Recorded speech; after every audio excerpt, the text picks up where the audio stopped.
It's my pleasure to welcome all of you to our session on immunotherapy within our first ever Canadian National Pancreas Conference.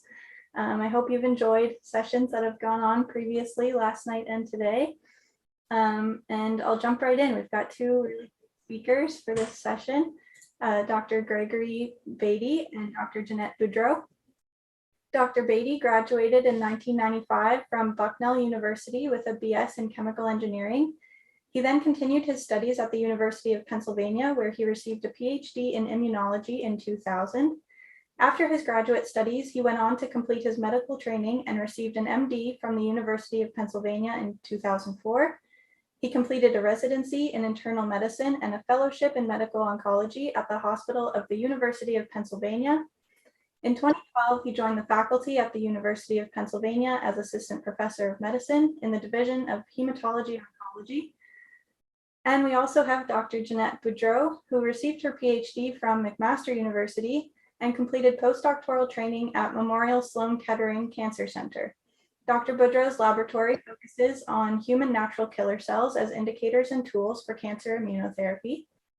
Her group is interested in both the genetic and functional aspects of pancreatic cancer and the immune system and how to factor into development and treatment of cancer. The Boudreau lab uses high parameter flow cytometry, microscopy, and humanized animal models to study immune tumor interactions. Immunotherapy has provided improvements in the outcomes for many major cancers. However, the pancreas is relatively impermeable to immune cells, which is reflected by a less positive response to immunotherapy approaches in pancreatic cancer compared to other cancers. This session will educate participants on the challenges of optimizing immunotherapy approaches for the treatment of pancreatic cancer, current practices, and ongoing research that will improve the efficacy of immunotherapy at increasing overall survival in pancreatic cancer patients. So over to our speakers, and welcome to everyone. Great, thank you, Jessica. Really great to be a part of this session. I'm here with Dr. Boudreau, as Jessica mentioned, and very excited to share with you a perspective as well as some of the opportunities and challenges that we foresee with immunology and immunotherapy in pancreatic cancer. So we thought we would make this quite an interactive session. And so rather than the traditional approach where you hear a 30-minute presentation from one person and then 30 minutes from the other, we're going to make this a bit of a conversation around some of the issues that exist within the field of immunotherapy for pancreas cancer. And we have several questions along the way, and at multiple points, you'll see an opportunity where you can certainly put in questions within the chat box, and we can address them throughout the session. And Jessica will help us in terms of monitoring that process. So we thought we would start the session with a polling question. And so here's our first question, and Jessica's going to put the SurveyMonkey link in the chat. And please share your opinion in terms of this question. And so the question is, how successful has immunotherapy been for the treatment of patients with pancreatic cancer? 1, not at all. So no patients ever have received any benefits. For some patients, less than 5% though. For many patients, about 5 to 50%, but not the majority. For most patients, immunotherapy has demonstrated benefits, or for all patients, immunotherapy has demonstrated benefits.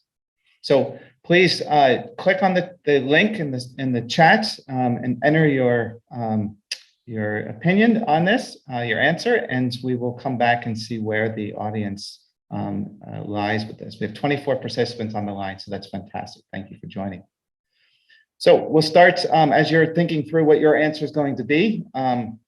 We started with disclosures, and here are my disclosures. And then I'm going to turn this over to Dr. Boudreau. Hi, everyone. My name is Dr. Boudreau, and thank you to Jessica and Dr. Beatty for the introduction.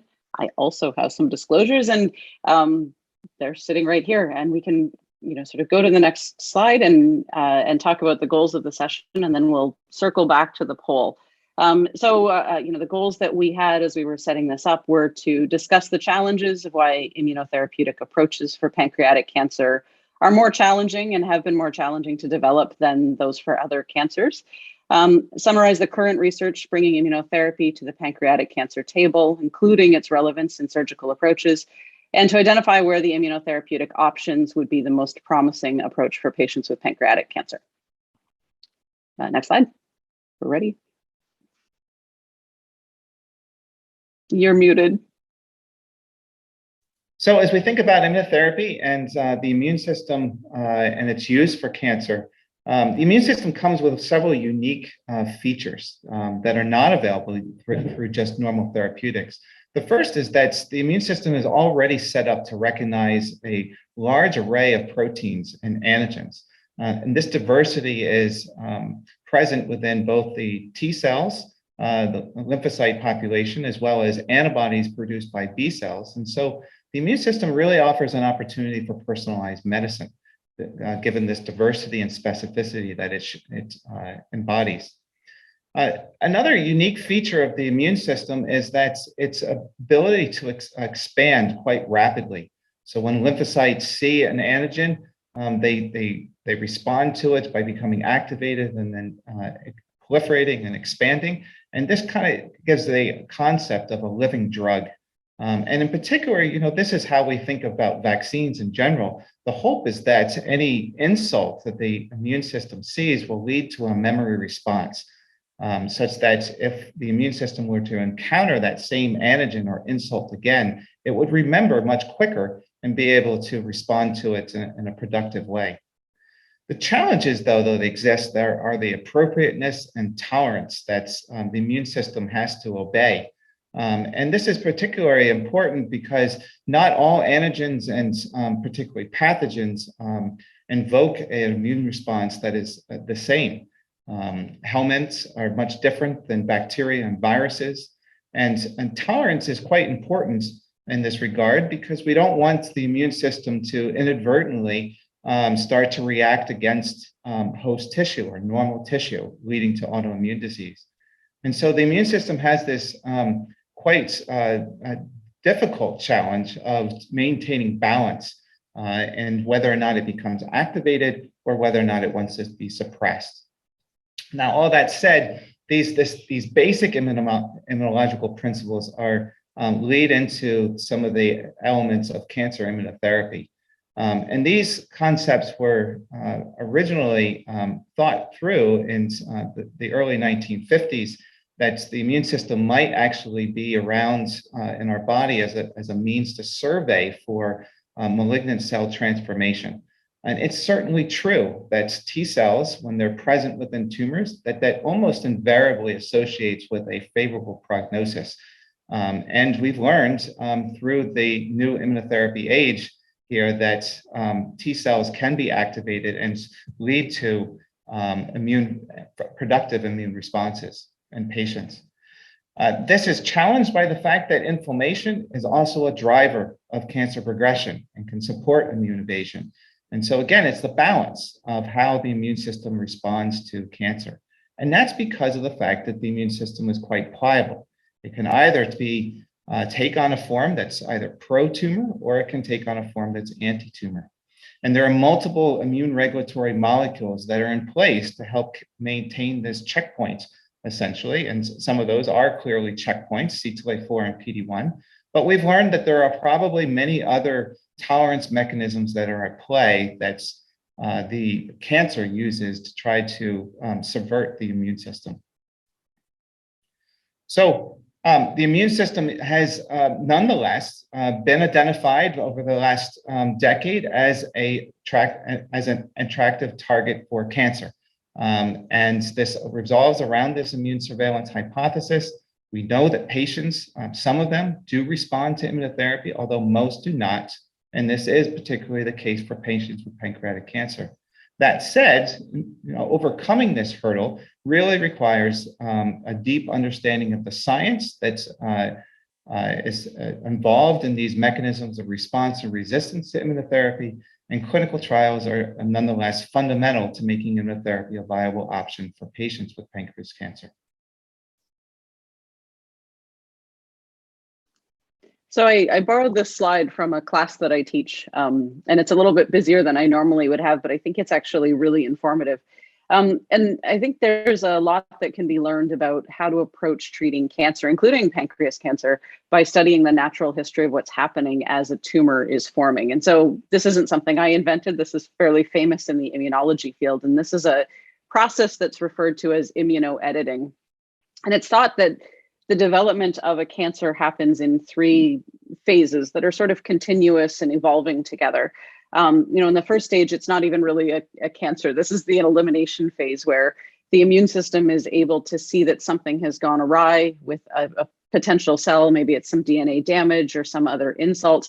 And as those cells become infected or stressed, those cells become targets for the immune system without any further, sort of priming. And those cells with the potential, malignant potential, are eliminated by the immune system. But every now and then something happens and there's an escape of those potentially malignant cells into sort of this phase where they start to interact with the immune system. And there's this sort of equilibrium that happens between the cells where the immune system is controlling the tumor cells about as well as the tumors are able to survive and sustain. And you can kind of think of this as this kind of dynamic Darwinian evolutionary process where the tumor keeps changing and the immune system keeps putting pressure on it to eliminate those cells that have, tumoricidal potential. And ultimately, either the immune system wins and as a human who might have a cancer, you never notice because the immune system got rid of it. Or in the case where a patient actually presents with a cancer, an escape phase has happened and the tumor has developed some mechanism or mechanisms to overcome the immune system's responsiveness. But the way that the immune system responds to a tumor doesn't have to be identical for every tumor and every patient. And you can see here, there's a whole bunch of these cellular players that come from the immune system and contribute to this tumor immunosurveillance and that the tumor has to overcome. And if you kind of look at all of these different players, you'll see the famous ones, if you're familiar with cancer immunotherapy, being things like the T cells that are involved in this immunosurveillance, but also a whole collection of collaborators from the innate and adaptive immune system. You see that there's some co-option of some immunologic checkpoints that turn off would-be tumor reactive leukocyte cells. And so when you really think about this, immunotherapy can really be inspired by asking the question, what should happen and how do we support a restoration of those mechanisms to have the immune system return to its role as a collaborator in tumor control. And that's really what we're focusing on in immunotherapy, but especially in today's talk. So I think now, Jessica, we're ready for our poll results.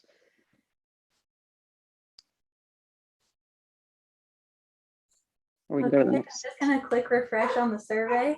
I think people were submitting answers for a few minutes there. We have 8.3% saying not at all, 75% saying for some patients, 1 says for many patients, and another 1 for all patients.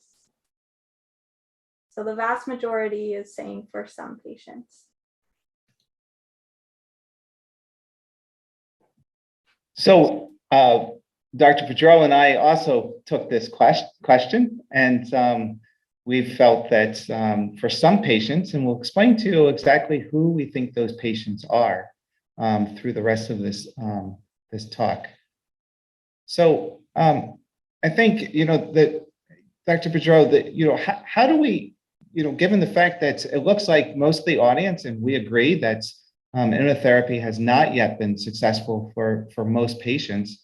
How do we advance immunotherapy for pancreatic cancer, and how is your lab and what thinking about this particular problem? Yes, I mean, I think we both have laboratories that are really considering what the challenges are to be overcome. I think in the early stages of cancer immunotherapy, there was sort of this one target, one intervention type approach that was taken, which, we're learning now from pancreas cancer, but also from some of the other cancers is probably not enough. And there's probably a whole host of mechanisms that need to be overcome in order to be, sort of successful. With that said, my laboratory sort of focuses within the tumor microenvironment itself and sort of with the interactions between the immune cells and the tumor itself. So next slide, please. And pancreas cancer presents a particularly huge challenge to us because it's a beast. So as we all know, this is a tumor that can grow and it can establish and it can, suppress immunologic function for a long time before a patient even realizes that they're sick. The early symptoms are so indolent and subtle that the tumor can actually sort of evade detection for a long time. And that's due to its, sort of really intense co-option of a lot of mechanisms, in part to subvert the immune system. What I really want to call the attention to on this slide is this microenvironment that's co-opted by pancreas cancer, where it has this really sort of characteristic desmoplastic stroma around it. So think of this as like a fortress or an impenetrable wall that this tumor gets, and that makes it sort of impossible to get immune cells and other drugs and that sort of thing into the microenvironment. And even within the confines of that wall, there are a whole host of mechanisms that are shutting down immune function, that are preventing infiltration of immune cells, and largely sort of thwarting the immunotherapies that have worked a little bit in some of the other cancers. So my lab is interested kind of both at the level of looking at the tumor itself and then looking at some of the mechanisms inside the tumor, all the while trying to be really cognizant that this is a really dynamic community of cells that are interacting inside the tumor. So next slide, please. So we already know about these immunologic checkpoints on the left, CTLA-4 and PD-1. And in fact, I took this picture off of the Nobel Prize website. This was published when this work received the Nobel Prize a few years ago. But what we sort of are increasingly understanding and appreciating as a field in immunotherapy is that there are a whole host of other immunologic checkpoints that both could be interfered with for cancer, but also are being co-opted and used by the immune system, by the tumor to thwart immune cell mechanisms. And I put this picture here not to discourage folks, but to sort of really bring up the idea that we have to be really multifactorial in the way that we're thinking about these tumor immune cell interactions. These are immunologic checkpoints, but there's a whole bunch of mechanisms that we need to both interfere with in the case of them being inhibitory, but also support in the case of them being immunostimulatory. So next slide. So I've summarized here, and this is a sort of painfully simplistic look at some of the ways that people are trying to mount an immunologic response against a tumor. And this is including pancreas cancer, but I've zoomed out a little bit and kind of thought about immunotherapy as a field. And most of what we're thinking about are strategies that we can use to mount an immune response that's specific against a tumor. So something that says, hey, this is a tumor cell, we should sick the immune system on it. And I think the first ones that really gained any traction in this arena are these monoclonal antibody therapies. So of course, checkpoint immunotherapies are monoclonal antibodies. But in this case, I also mean monoclonal antibodies that bind to a feature that is specific, or as specific as possible, to a tumor cell and alert the immune system that there's something here to be killed. Now, this works really well in certain cancers. So things like Herceptin and rituximab are, the sort of flag bearers for this class of drugs, and it works really well. But the reason it works well in those subsets of cancers is because the antigen itself is a strong antigen that's sort of expressed, I'm not going to say universally, but expressed very at high levels.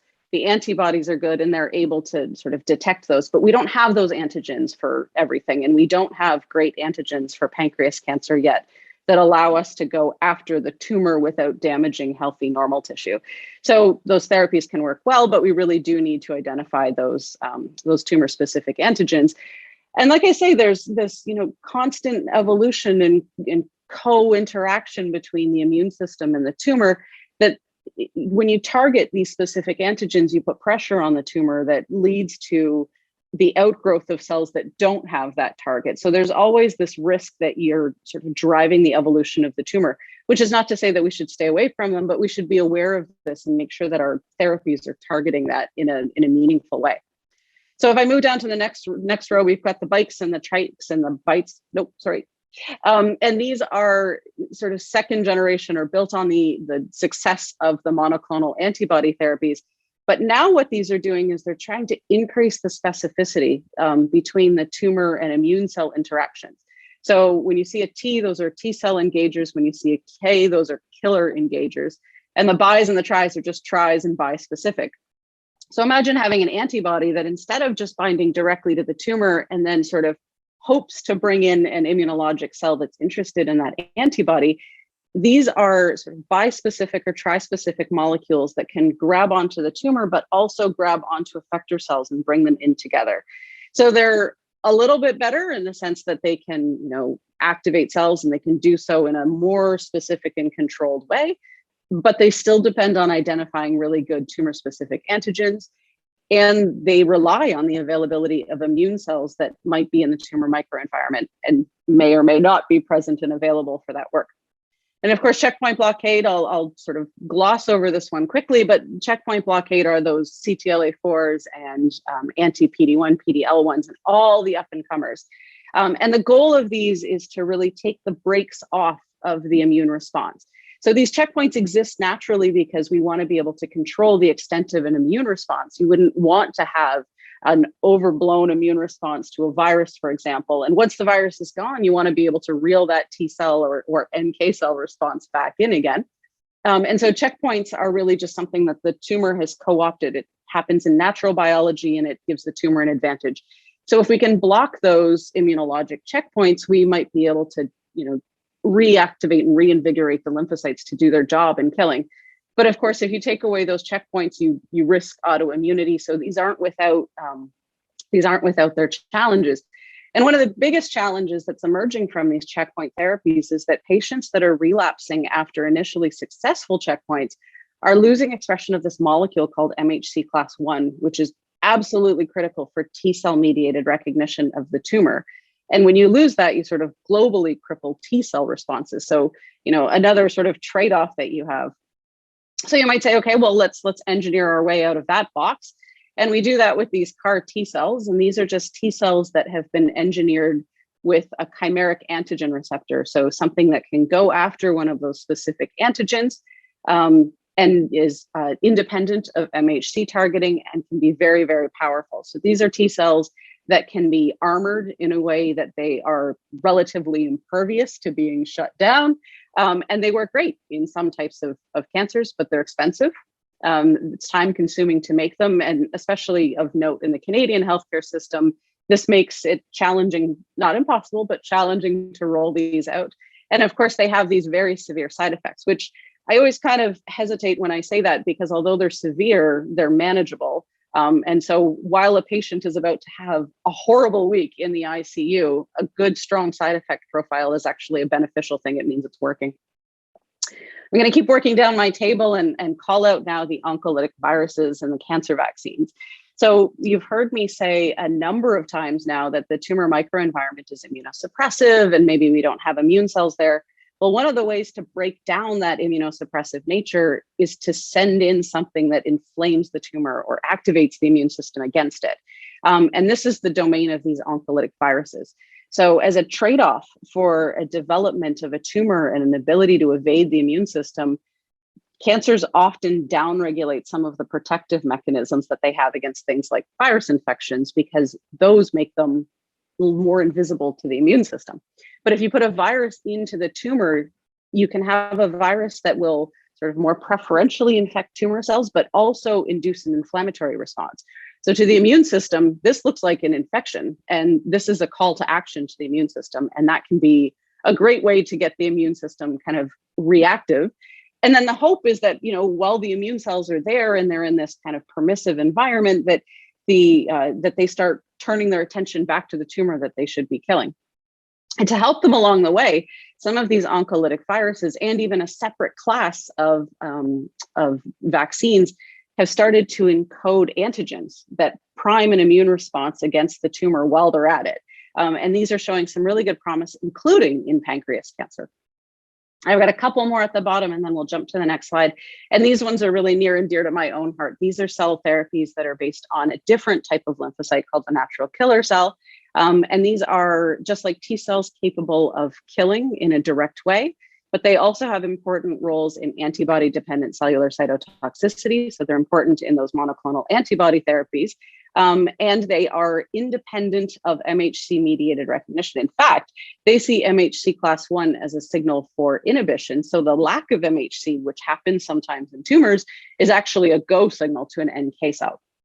And because they're not as restricted, I think that there's actually a lot more room for engineering and transplanting them across allogeneic barriers. And you can obviously see that there is a bias in my talk here, but I'll tell you more about that in the next couple of slides and show you why I think NK cells are so cool.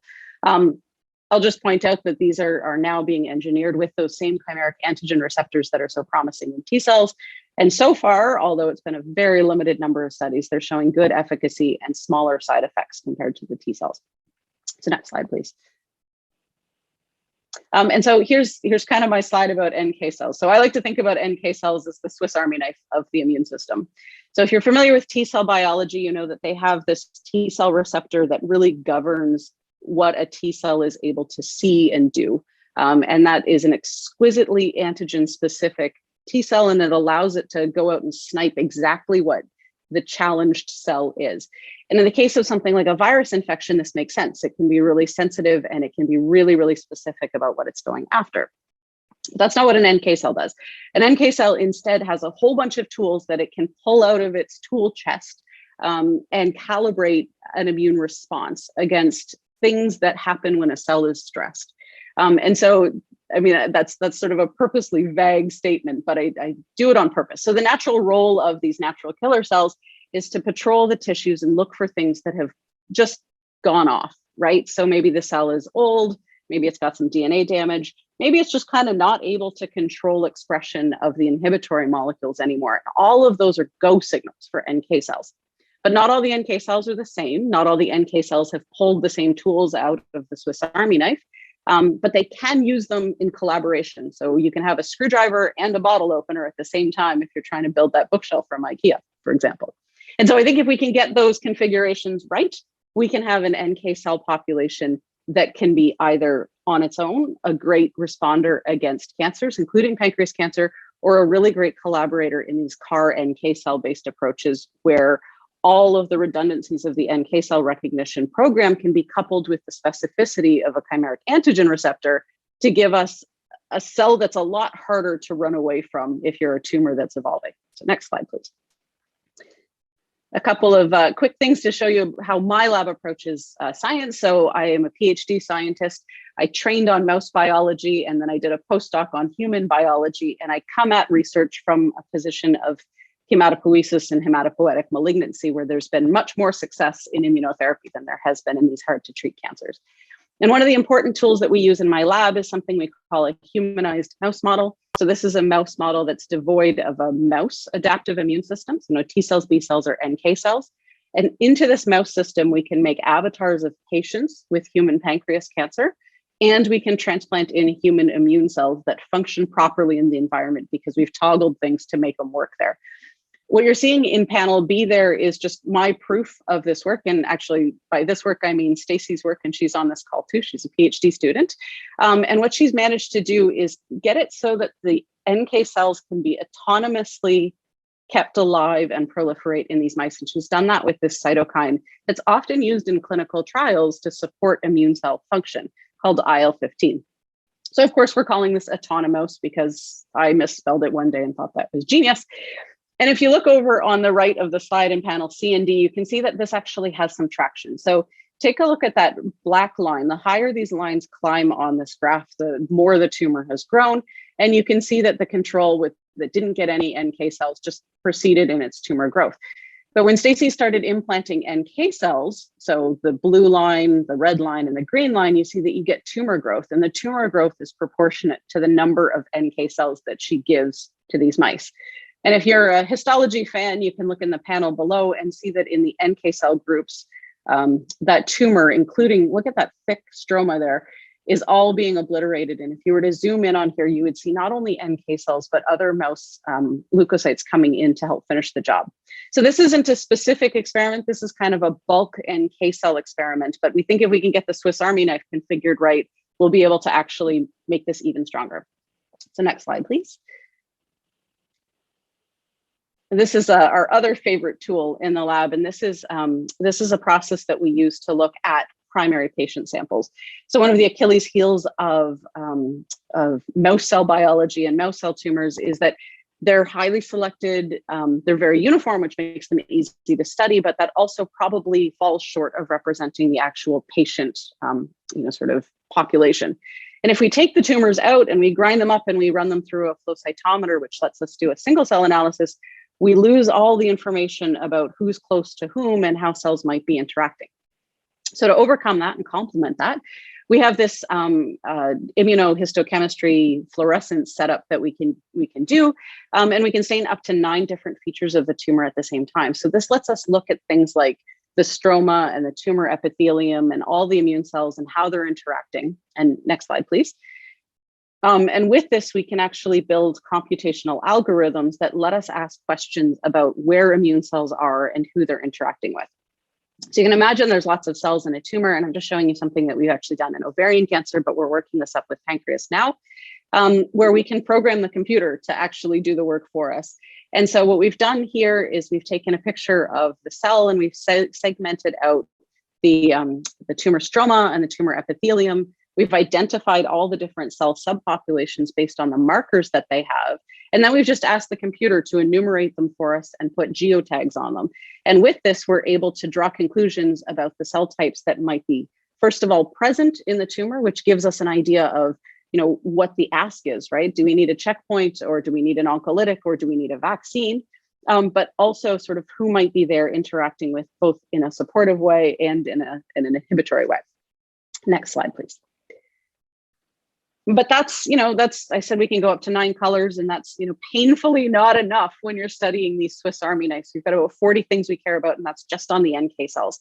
So this is some work that Stacey has been doing to look at all of the different markers that can be co-expressed at the same time on cells within the tumor. This is the immune cells that we're looking at in this particular work, but we could do this for the immune cells and the tumor, and in fact we do. And this gives us clues about what those potential partnerships are. So if we see, for example, that a tumor has an awful lot of a ligand that we can target with NK cell, we can cater our therapy so that our NK cells have the right tools available to them. And what you're looking at here is called a dimensionality reduction algorithm, where we've used sort of math and different intensities to reduce the variation that we see in 40 different markers to something that we're able to look at in a meaningful way. And we tend to look at that one in the middle. We just kind of find it to be the Goldilocks spot where we want our work to be. Next slide, please. And this is really what it looks like when Stacey breaks this down. So I'm showing you a subset of Stacey's markers here. These are all markers that tell us different things about the immune system. So along the top there, you'll see the CD3, CD4, CD8, and 56. And those differentiate for us the T cells and then the NK cells respectively. And within those groups, we can then start to look at what types of NK cells are there. So every time you see red, that indicates a cell that is expressing the marker that's interesting to us. And if it's gray, it means it's not on the cells. And she can even look at those shades of gray as a barometer for how much of a particular marker is present. So I'm going to leave it there, but that's sort of the approach that we have. We think if we can figure out what the right tools are and who's in the tumor, that we could actually sort of precisely tailor our treatments for patients, but in a way that's not impossible to do, sort of in real time, and lets us also avail some off-the-shelf techniques for NK cells. So next slide, please. So, we kind of think about our stuff largely from the cell-tumor interaction, sort of aware that there is, these other players, both in the innate system and in the and the sort of patient in general. So I think at this point, Dr. Beatty, I'd like to throw this back to you and give you a chance to talk about the determinants that you're considering and the other things that you think we need to think about when we're considering treatment for pancreas cancer. Yeah, so my laboratory has been thinking about this in some similar ways, but some of the things that we've focused on is trying to understand what are the determinants of getting immune cells into tumors, in particular the right types of cells, and how to educate them and in some cases redirect them to have anti-tumor activity. And then we've also taken a significant notice of the fact that most patients with pancreas cancer will end up developing metastases. And those metastases almost invariably involve the liver, among other sites within the body. And so from the immune surveillance perspective, we've also have looked at the tumor microenvironment from an immunochemistry approach. We've developed a strategy in which we use chromogens that can be visualized under a bright field microscope to look at the immune compartments within human tumors. And what I'm sharing here on this slide is a 3-color, actually 4-color multiplex immunochemistry to detect the tumor cells that are in yellow, the immune system, in particular CD8 cells that are in brown, FOXP3 regulatory T cells in purple, and then nuclei in blue. And what one can see from this is 2 different examples of human pancreatic cancer and an example of non-small cell lung cancer. And the CD8 cell infiltrate, which largely represents CD8 T cells that are commonly the effector T cells that mediate responses against cancer. In the first panel, you can see that there's actually very few CD8 T cells present. It's largely a desert. In the second panel, you can see that there's a focal concentration of CD8 cells, and we don't quite understand why the CD8 cells will commonly congregate in this manner within tumors, because it's clearly within a focal region. It's not very diffuse, as you would see within non-small cell lung cancer.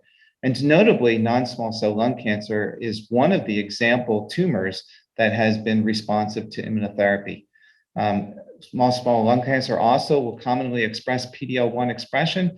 And in our analyses, as well as others that have been reported and published on, very few of the human pancreatic tumors actually express significant levels of PD-L1 expression, which has been used as one biomarker for identifying patients who may respond to PD-1 or PD-L1 checkpoint blockade immunotherapy. So we've been interested in understanding what drives these different features within the tumor microenvironment. In particular, how might we actually shift pancreatic cancer to resemble histologically more of a non-small cell lung cancer in terms of the immune system. And as we've done this, we've thought of 4 potential determinants that are involved and are challenges to the use of immunotherapy in pancreas cancer. The first is the detection, which is the ability of the immune system to be able to recognize pancreatic cancer. And as Dr. Boudreau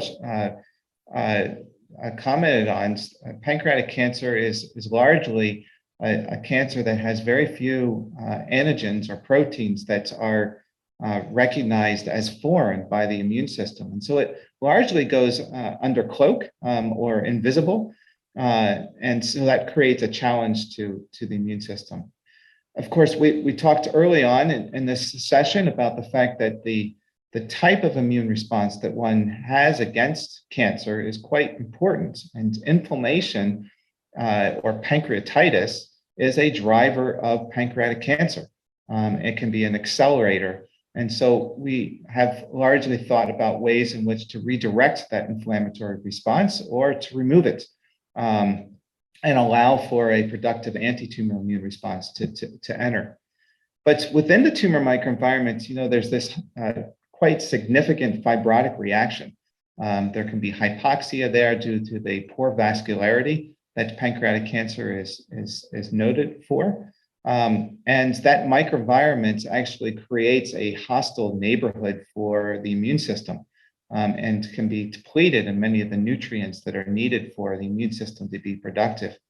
And not only is that microenvironment disrupted in a way that can be a challenge to the immune system, But we also have learned that cancer itself, as well as various comorbidities that patients who are diagnosed with pancreatic cancer have, in some cases because of the fact that pancreas cancer is, the onset is often later in life, in the 7th and 8th decades.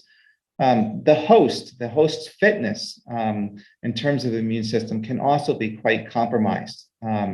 And so that creates a challenge as to how do you get T cells in an older individual to actually be productive in the way they would in a healthy individual. And this becomes a challenge that we've been considering. That said, the liver is known to be a site of metastasis, and it is the most common cause of mortality and morbidity in patients with pancreatic cancer. And so my lab has been very interested in understanding what are the determinants that drive that proclivity of pancreatic cancer to go to the liver. We've found that the pancreas actually sets up this communication with the liver, in particular with the chief functional cells in the liver called hepatocytes. And it does this by releasing cytokines, in particular IL-6, which is a cytokine released in the setting of inflammation. And that interleukin-6 actually will activate the liver hepatocytes to secrete acute phase reactants. And one of those acute phase reactants is called serum amyloid A, or SAA. And we found that SAA can change and alter the biology of the liver by causing the recruitment of myeloid cells into the liver and the deposition of extracellular matrix proteins, which essentially sets up an environment or a niche that is very supportive of metastasis. And when we looked in patients with pancreas cancer, we saw that the levels of SAA actually correlate with a higher level of SAA correlates with a poorer survival overall, and actually associate quite well with progression of disease to the metastatic stage.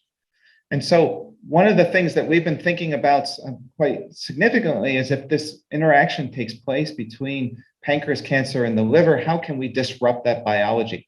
So we've been thinking about strategies to intervene on the IL-6 ability to educate the liver, as well as on strategies to prevent that niche from fostering the metastatic spread, and maybe even ways in which to reverse that environment that has been set up in the liver so that it's not so susceptible to liver metastasis.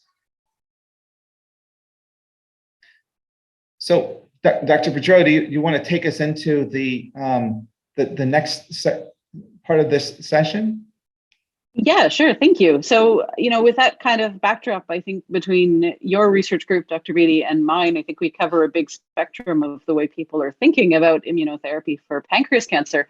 And so in our conversations running up to this, we really sort of reflected a little bit on what's going on in the immunotherapy world for pancreas cancer, and where do we need to be thinking more, and where's the future? And so we sort of landed somewhere here. So, immunotherapy has obviously improved the outcome of treatment and quality of life for patients across a spectrum of cancers. This hasn't quite, come to bear yet for patients with pancreas cancer, but I don't think either of us would argue that it doesn't have a role. Immunotherapy doesn't have a role in pancreas cancer. And I think we can consider any intervention that manipulates the immune system to be immunotherapy. So I think as we're thinking forward in this, what we really want to discuss today is a few topics, and we've got them listed on the slide, and we'll invite you, if you have questions, to put them into the chat, and Jessica's going to help to bring them up. So here's kind of what the world is thinking about in terms of immunotherapy. So approaches in immunotherapy for pancreas cancer, what do they look like? Are they CAR T cells, checkpoints, or combinations of those things? Can we set up vaccines that might generate an immune response against the tumor? How are we considering the tumor microenvironment, the way that it's interacting with and engaging cells?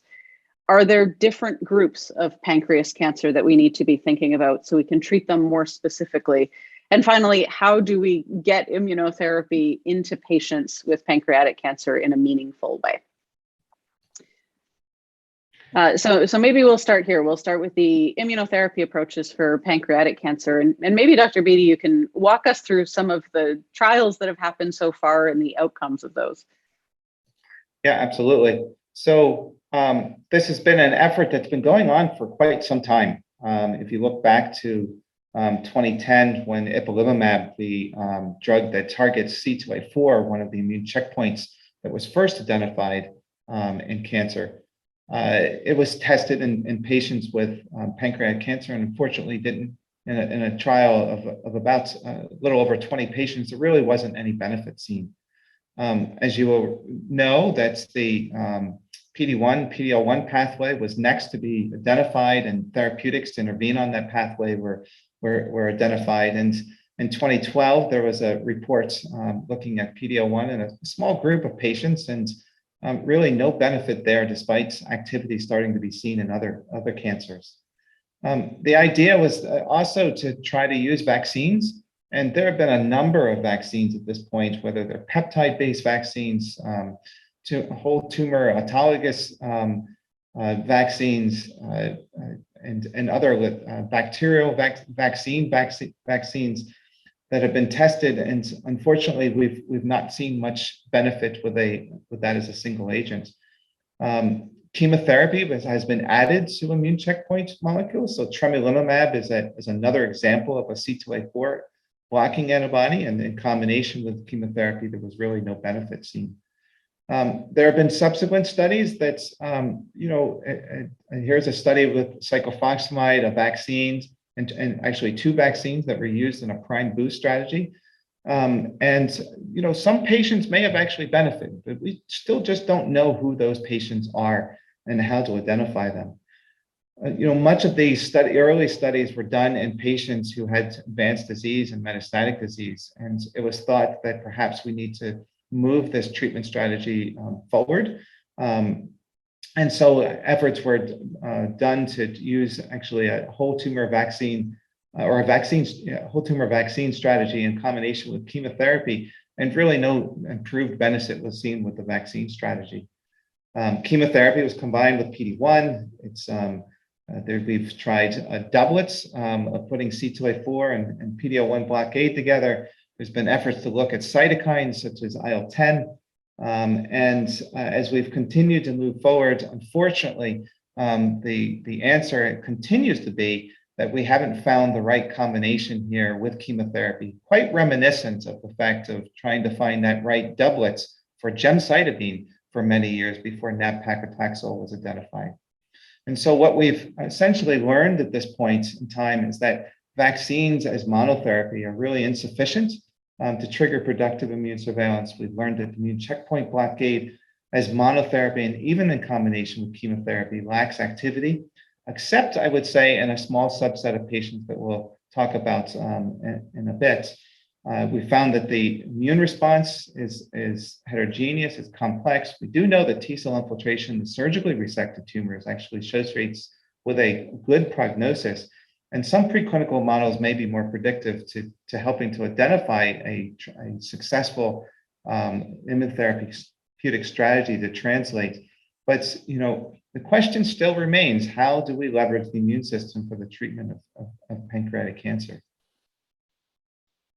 Yeah, and I think we both sort of agree that step one maybe is having an immune response that can work against the tumor. And most of the time that looks like having, a T-cell response or something specific, maybe an antibody response that could be generated, against the tumor cell, notwithstanding all the challenges of having it actually function in there. So, I won't belabor the point a little bit, but on the slide here's a whole host of things that are being or have been tested in pancreas cancer to try to mount that immune response, right? So we've tried tumor infiltrating lymphocytes and CAR T cells, adoptive transfer of all kinds of different immune cells, including CAR cells and macrophages, and this really interesting NK92 cell line, which actually is showing a little bit of promise in a really early clinical trials.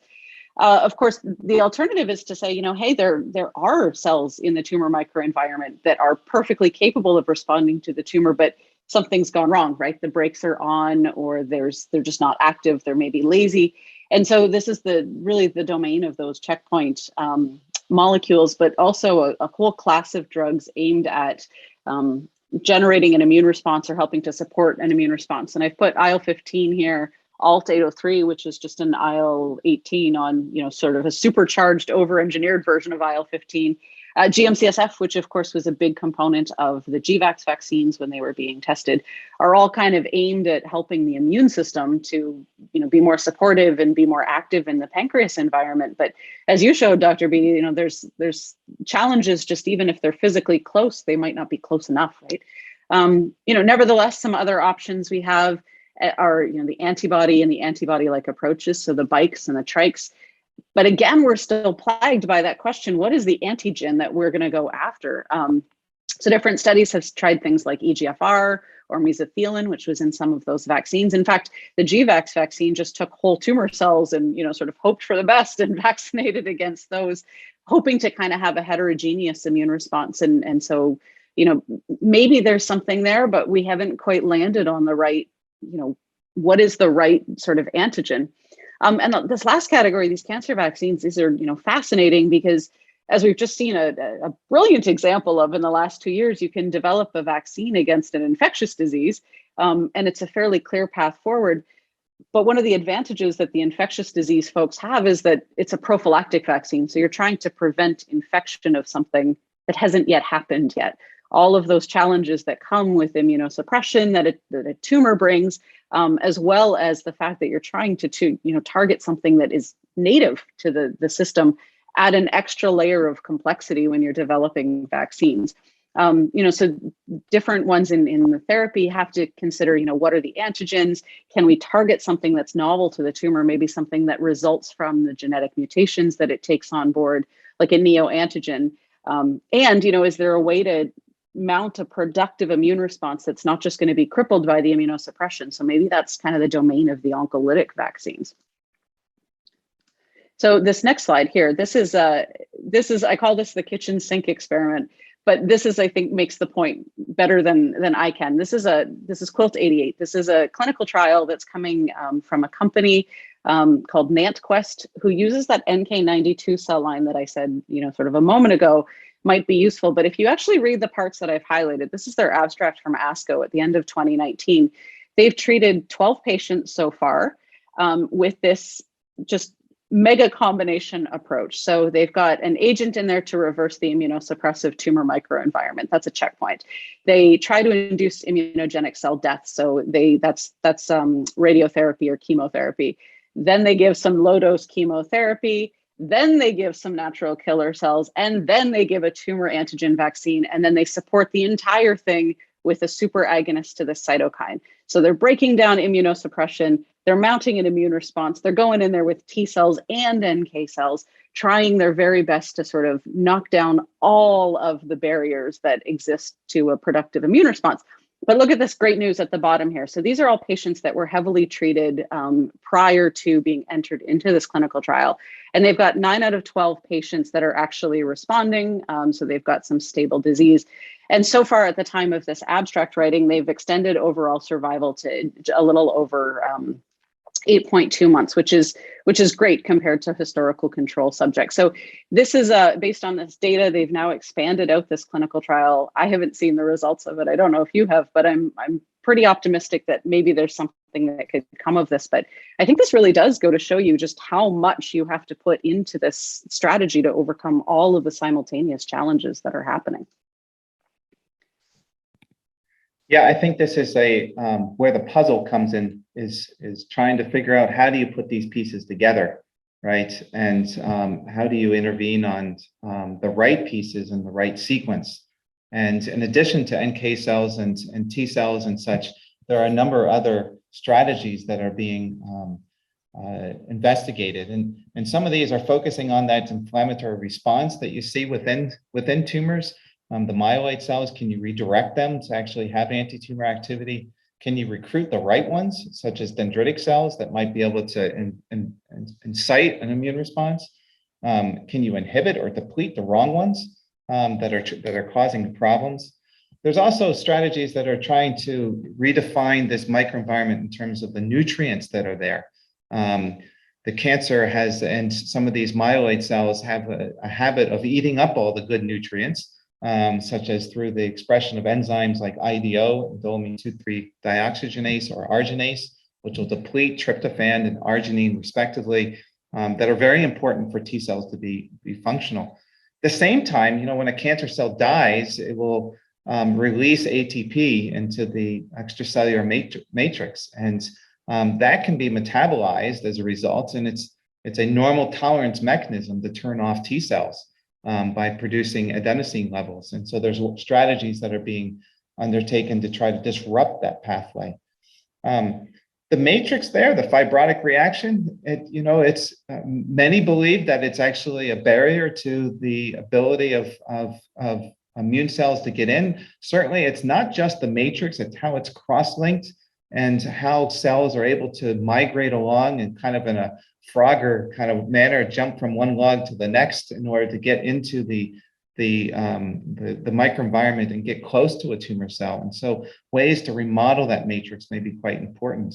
Of course, we can't abandon the standard of care because it's standard of care because it still does work to some degree, right? And for some patients, you can see remarkable responses with chemotherapy, but I think there's a new wave here around how can we use radiation and how can we even use some of these newer generation of antibody drug conjugates that might target cancer cells. And then the other path here forward is to think about ways to intervene on particular pathways. We know that KRAS is a driver of pancreas cancer. There are now KRAS inhibitors that are coming into the scene. While these may not lead to necessarily durable and long-term responses, disrupting that KRAS pathway has the potential to change the inflammatory reaction that is within the tumor. And there may be ways in which we can combine agents. And then there's a number of tumor agnostic strategies that we can think about that we know are important for regulating an immune response in a negative manner in cancer in general. And so I think this really comes to some of these questions that are in the field of Dr. Boudreau. What do you think do you have a particular exciting approach here? What do you think is the most promising at this point? I think it sounds a little bit like I'm hedging, but I think it's going to be a combination approach, and I think that approach needs to consider it's got to fit into the natural history and the treatment history of this patient, right? So we know the tumor is an obviously burdensome thing. I think there's probably a role for timing your immunologic intervention with when you expect the tumor to be most vulnerable, which might be, something like delivering a cancer vaccine prior to surgery so that you've got a T cell response primed up and ready to go against, the tumor when it's at its smallest state. I think there's lots of exciting things that are happening in things like low-dose radiotherapy that are making it permissive, to let the immune system into the tumor. But I think we have to be really deliberate about how we're choosing to put these things together. The mouse models and the preclinical work have all showed us that it's feasible to have an immune response against a tumor, but there's this disconnect between what happens in the patient and what's happened in the mouse. And I think that really reflects that the patient is so much more sort of established in their disease, right? That actually just might be a key point here of, some of these patients not all patients are going to be the same. And in particular where their disease is too, right? So you brought up low dose radiotherapy, and there have been studies showing that when you administer radiotherapy to a lung lesion, that sometimes that actually combines with immune checkpoint blockade. But when you deliver the radiation to a liver lesion, there's been less responses there. And so that biology may not always just be about the cancer itself, but also where the cancer is located in the host too. Combination therapies are tough. There's so many different strategies. And I think we'll get to talking a little bit more about that in a couple of the subsequent sessions here. But what about, interfacing immunotherapy with surgery? Should we be thinking about that in the adjuvant setting? Should we, that's where a lot of this has been done in the past, or should we move it to the neoadjuvant? What are your thoughts there? This is a tricky one, right? Because there's some good data that supports surgery is immunosuppressive, right? At least for a little bit of time after surgery, their immune systems aren't functioning all that well. So I think, like I say, I think that having an immune system sort of ready to go when the tumor's at its weakest point is smart. But I think there needs to be some consideration that, the patient might need some help, right? And that might come in the form of something like supportive cytokines. Maybe you're doing your CAR T cell adoptive transfer right after surgery or something like that to kind of, make sure that the immune system is primed, but also, sort of at its best, immediately post-surgery. And of course, there's also that subset of patients that aren't going to be surgical candidates, at least by current criteria, right? So, do you think that there's a role for this in maybe reducing tumor burden and maybe pulling some of those patients back to being surgical candidates? Well, it's an interesting thing because in melanoma, right, and in lung cancer, there's been now the use of immune checkpoint blockade in the neoadjuvant setting. And it's, some of the remarkable aspects there is the fact that so PD-1 blockade showed in melanoma in the neoadjuvant setting really remarkable responses within a very short period of time, of 1 to 2 weeks. And so I think, the neoadjuvant setting not only offers a place where you have antigen, right, and you might be able to invoke an immune response such that after surgical resection that may lead to a protective immune response, or at least delay the outcome of relapse.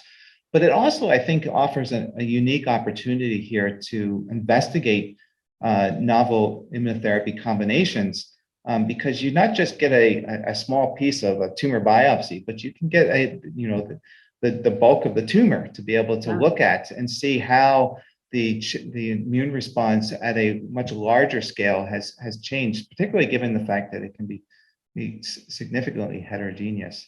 In that setting, vaccines have actually started to be used in the neoadjuvant setting in the experimental phase here to try to understand exactly how do vaccine strategies work and how do they change biology. They've also been used now in the adjuvant setting with the idea of trying to invoke an immune response to protect.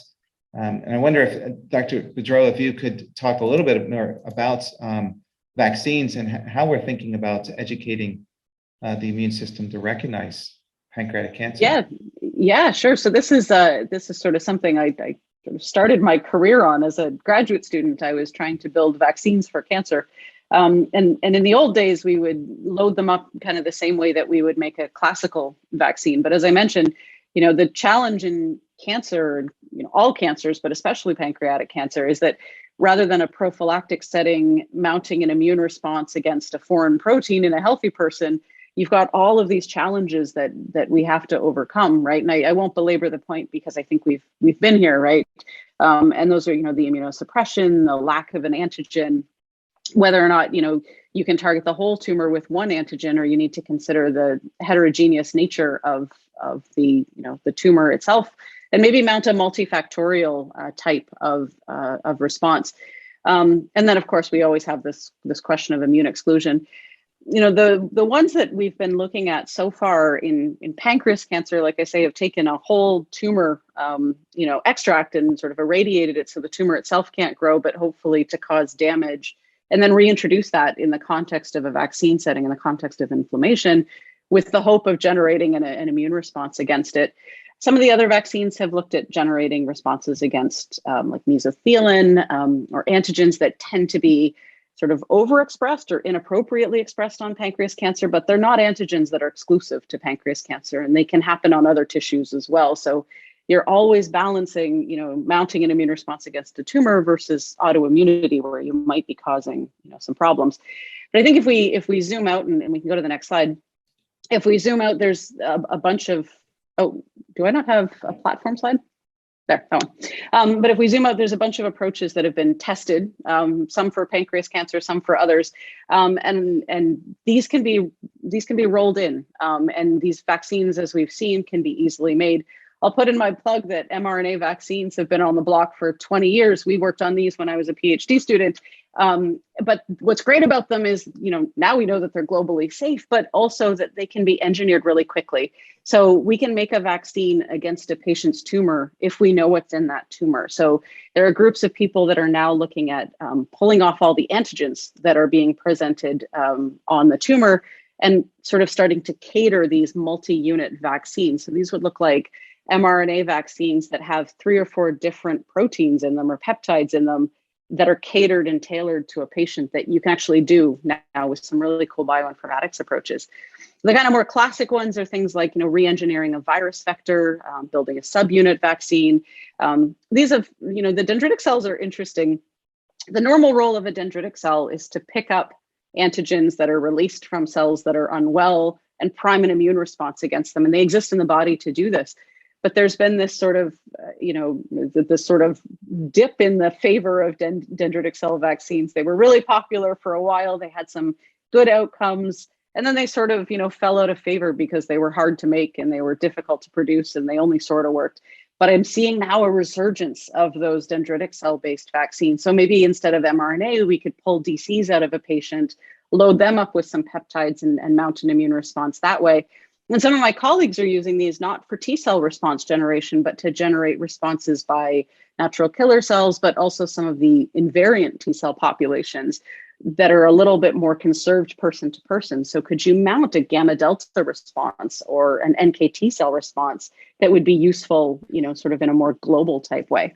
And that kind of gets us to the second thing, which is, do we want to target an antigen, right? Do we want this classic antigen response, or do we want to maybe look at flipping the script a little bit? I talked about stress responses and heat shock proteins. There's all these naturally occurring mechanisms that maybe we just need to bolster an immune response against those. And maybe it's not a T cell specific response. Maybe it's a stress response that we want to have.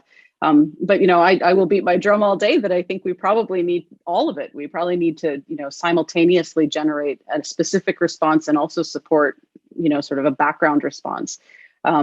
There's this question of timing, right? When do we put a vaccine in that where we can expect it to be productive in mounting an effective immune response, but also in having, generating an immune response that's up against something it can handle, against a full-blown tumor that's impenetrable and highly suppressive is not the right space. But, as you say, Dr. Beatty, maybe we need to think about putting this in combination with neoadjuvant or surgery or something.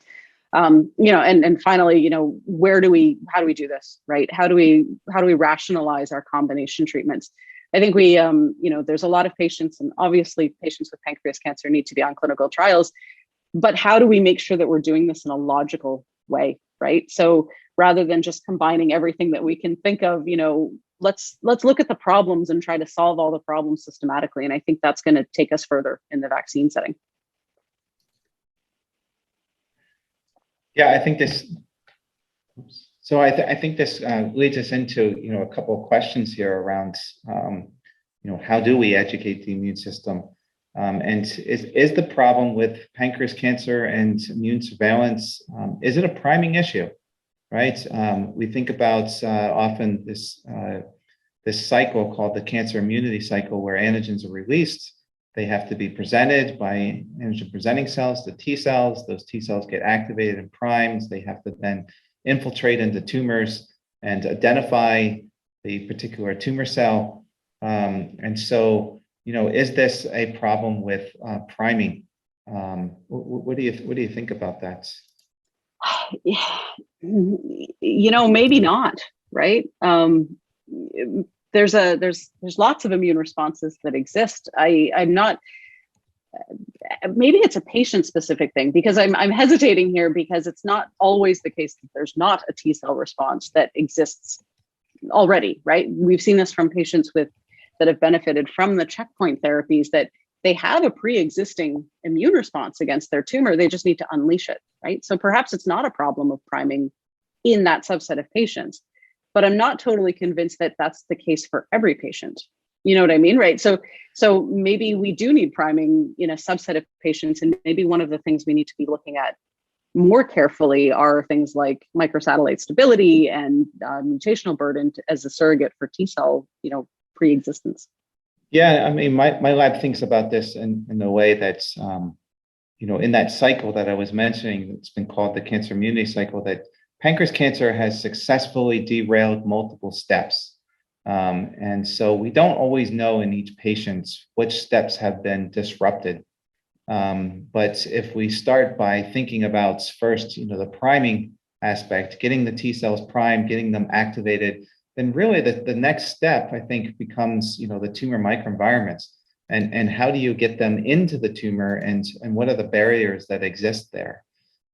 So in that regard, we've thought about the tumor microenvironment quite a bit. And this is an example of what the tumor microenvironment will look like in pancreatic cancer.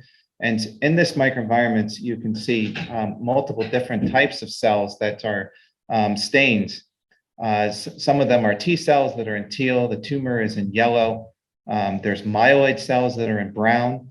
And what you can see is the distribution of these cells is not uniform throughout. And if you zoom in on these cells, you can start to see that there are multiple cell-cell interactions that are taking place.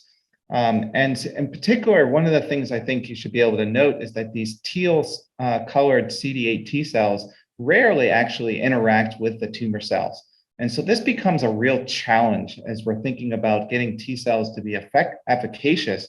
They don't interact with the tumor cell, then they clearly can't actually kill that tumor cell. And so, in cancer, in particular in pancreas cancer, there is this progression that takes place, and this heterogeneity that exists, the lack of tumor antigens. This is a crosstalk that takes place between the immune system and cancer. And it's an evolutionary process, which means that once you probe that system, it changes. It's very dynamic. And pancreas cancer has proven to be quite resilient in that manner. And so we have to be thinking about, I think, these compensatory reactions that take place in the tumor microenvironment against the cancer. And it's almost like a whack-a-mole game where you probe the system, something else happens, and then you have to shut off the next valve to keep the actual control of the cancer going. And so these are the challenges that we're facing.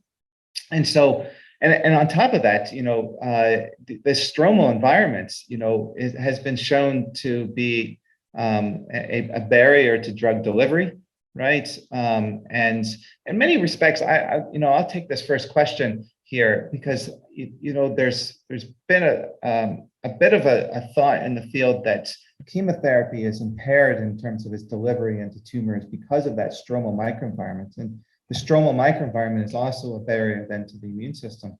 But there are components of the immune system that get in quite well, right? I showed you the myeloid cells get in, they get into the tumors, they snuggle up against the tumor cells, but the T cells don't, right? And so the stroma is there. So some cell types can actually get in quite well.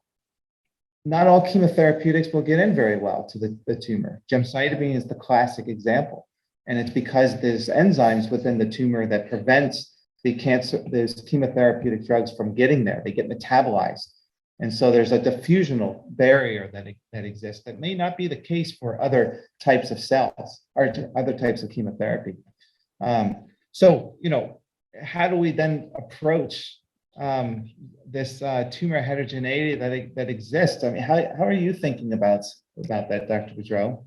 Yeah, I mean, this is a really tricky thing, right? Because like you say, it's in there, but I think it's not.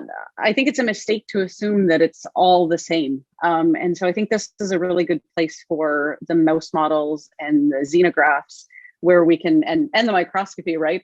Where we can sort of perturb the system and see how it changes and perturb the system again. And I love your whack-a-mole analogy because I think you're really just, well, we do know this, right? The more you put the pressure on the tumor, the more it just sort of readapts and the plasticity shows up. And so I think the way we have to think about this is how do we go about it, in a way that targets the entirety of the tumor at one point, as opposed to just debulking pieces of it. I'll leave it there.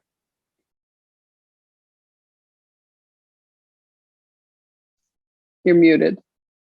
That might lead us right into, some of these subsets that exist and how we might be able to learn from different types of patients. I mean, that may be one of the challenges here in terms of getting immunotherapy to work, is that maybe it is working for some patients and we just can't identify very well who those patients are.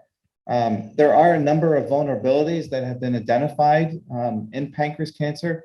Certainly, KRAS is a very common feature for the majority of pancreatic cancer, and KRAS can actually drive this kind of immune suppressive microenvironment by promoting the secretion of chemokines that recruit myeloid cells. But there are certain vulnerabilities that do exist. The BRCA mutations, there are now what we call PARP inhibitors that will disrupt that DNA damage repair process that exists. And we've learned in pancreas cancer that patients who are treated with a chemotherapy regimen, particularly a platinum-based regimen, and that have germline mutations and BRCA genes, that they tend to be more responsive to platinum chemotherapy, and that those patients who don't progress in the face of platinum chemotherapy, when they go on to a platinum or a PARP inhibitor, that they actually can have a prolonged progression-free survival. It gives them a holiday, essentially, from chemotherapy. This may actually be an opportunity as well, because that invokes this kind of DNA damage, and there's thoughts that there may be the STING pathway activated and that can be immunogenic. We also do know that there's a subset of patients that have microsatellite instability, and those patients have a very high mutational burden. And it's been shown at this point, and although those patients aren't very common, that's about 30 to 40% of patients will respond to an immune checkpoint blockade therapy. And that is a NCCN guideline that patients with MSI high pancreatic tumors, immune checkpoint therapy is a treatment option to consider in their therapy. So there are vulnerabilities here. I would bet that there's probably vulnerabilities that exist that we could leverage. We just don't know yet how to do that. And that might be one of the reasons why PARP inhibitors were so successful, is that they zoomed in on a particular patient population. And we also do know that there's certain components of the immune response when patients have high levels of neutrophils and low levels of lymphocytes, that those patients tend to respond much less well overall to chemotherapy, and their prognosis is poor. And so these changes in the immune system, the host, may be a clear determinant of outcomes for patients. So, I think maybe in the interest of time, we might just move on to the last section, which is to look at how are we thinking about translating immunotherapy in pancreas cancer from the bench to the bedside. And this is, a very exciting time. I think you would agree that there are a number of different targets that are out there. We're trying to think about how can we sensitize the cancer to immunotherapy, how we can remove elements of immune suppression, enhance the visibility of cancer, how can we improve upon the killing capacity of the immune system, and how can we even engineer the immune system to fight cancer. And there's a number of strategies that are underway in pancreas cancer alone that are being tested, whether they're CAR T cells or oncolytic viruses and such that we've talked about. But there's so many different targets, so many different possibilities, and how do we actually prioritize moving forward is one of the challenges. I would tell you that the main approach right now has still been to take preclinical models, learn from them, whether they're animal models or they're organoids and that are in tissues, whether it's immunochemistry to look at the tumor microenvironment from patients who have received treatments. These are the drivers, really, these model systems for trying to understand which targets might we go after and how do we put them in sequence. We know that in preclinical models that when you give two drugs together, that might not be the same as giving one drug first and then the other second. And so that is also a challenge that we will have to tease out. And these animal models and preclinical settings allow us to be able to do those types of studies quickly before moving into patients. I think we also need to think about how we move from the current strategy, which is just perpetual chemotherapy until a patient progresses. And the PARP inhibitor and the Polish study actually kind of put us on that track for saying perhaps there's a place here for an induction phase of therapy, that chemotherapy to get control of the cancer. But then we need to think about how do we switch? How do we switch to something that can maintain that response, knowing that if we continue chemotherapy, the vast majority of patients will progress. And so there are a number of different trial designs that are trying to do this. This was an example of a phase 1b/2 platform clinical trial design where patients come in, and it's a signal-seeking trial approach that's the Parker Institute's develops to look at various different treatment combinations, not knowing exactly what are the right ones to move forward. There's also now phase 3 studies, phase 2-3 studies that are adaptive and platform trial designed to more seamlessly and quickly move forward to identify patient populations while also trying to show that a particular treatment strategy may be better than the standard of care strategy that is currently in the clinic. And so in immunotherapy, there are a number of trials that are underway. Most of those are actually still in the metastatic setting. There's a number of trials that are looking at combinations with immune checkpoint blockade as well as cytotoxic therapies, but there are many that are looking at monotherapy strategies, particularly in the later stages of treatment, so third, fourth arm of therapy. And there's so many different targets that are in place. But I think this is an exciting time, and we are at a point now where there are a number of questions, right, that are at the table. And some of our biggest challenges are trying to figure out, what are these combinations and how do we move them forward in the field? So we may be right at the witching hour time here. I don't know, Jessica, if we have a little bit extra time to take some questions, but we also do have a polling question here at the end that we wanted to, so we can go to the polling question and perhaps come back to some of these other concepts that we've mentioned throughout the time. So our polling question was, does immunotherapy hold promise for the treatment of pancreatic cancer? And in the chat box, there's a survey link. And so at this point, I think in summary of what and then we can talk about a few questions here while the poll is going through, is that, we're in an exciting time. We do know that some patients do respond to immunotherapy, but most don't. We have a lot of science that is in play, and that's really important for building the next generation of clinical trials. But it's going to be these clinical trials that are fundamental to making the advances for patients with immunotherapy. And that means that all of us need to be supportive of the patients as they consider trials and help them to identify those trials in order to move the field forward. And so, Dr. Boudreau, as we're waiting for the poll to come through, perhaps we can take one last question here as to maybe you can pick one that's to talk about. Yeah, I am inspired by you sort of glossed over it, but these platform trials, these adaptive platform trials, I'm really excited about.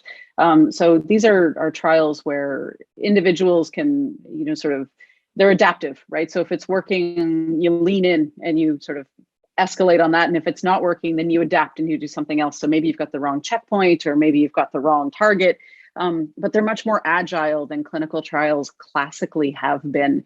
So I wonder, if maybe we could talk about that a little bit. I think, I'm not sure if you're directly involved in those or not, Gregory, but I think they're actually showing some really great promise, and they're a great way to get some of these combinations tested in a way that's much more agile and we're going to be faster at. Yeah, I think we've learned several things thus far, in terms of the adaptive platform trial that's a phase 3 that's sponsored by the Pancreatic Cancer Action Network. We're still a bit early. The data there has not been revealed yet. There's particular timing that can actually be done with after an arm has actually been tested. It's been an exciting strategy, and there's been quite a bit of enthusiasm in bringing new treatment arms into that platform design. So I think we'll see some informative data in the future, and also it's a biomarker-driven strategy, so that every patient is getting a tumor biopsied, and so we'll learn about the changes that take place in the tumors as treatments are administered to them. The other trial, which is the phase 1b/2 clinical seeking trial, I think we've also learned quite a bit of information there too. And some of the things that, and I think a lot of trials that are being designed need to reflect on this as well. And that is, what are your historical controls that you use? There's quite a bit of enthusiasm that happens in pancreas cancer when you see a trial that has a 50-60% response rates and so forth. But what we've maybe forgotten at times is that, you know, the early chemotherapy trials that were done in the phase 1 setting, they actually produced response rates that were in the upper 40 to 50% response rate region. And some of that actually is due to the fact of patient selection. We know that patients in phase 1 trials do better. And they're a little bit more cream of the crop, kind of, you know, better performance status. And as you start to put this into a larger population in the community, you get a different selection of patients.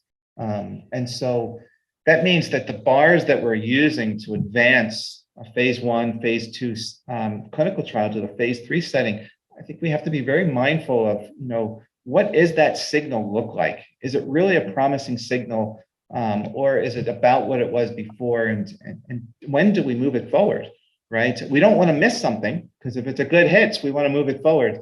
But maybe some of this is actually around that patient subset and selection process. And that was exactly the way I would take it away, right? You hit the nail on the head there, that there's also so much importance in choosing the right subset of patients, because you could miss such an important signal by diluting it with the wrong group, right? You know, if you get the right ones in the right trial, I think you can enrich for the right signals. So, should we go to Jessica and see what the audience thought of the last poll here? Yeah, we have 55% saying likely and 44% saying absolutely. I'll take that top half. That's fantastic. That means that we did our job. And, you know, I think we're excited. And I will tell you that, you know, and hearing it from patients as well, patients are excited too, and they're very eager to see immune therapy as a strategy going forward. And one of those is because of the potential durability that you can get out of the immune therapy that doesn't come with chemotherapy always, or targeted therapy. So this has been great session, and thanks for everyone for being a part of it. Dr. Boudreau, any concluding remarks that you wanted to share? Just likewise, so thank you. This has been an absolute treat to do this with you, Dr. Beatty.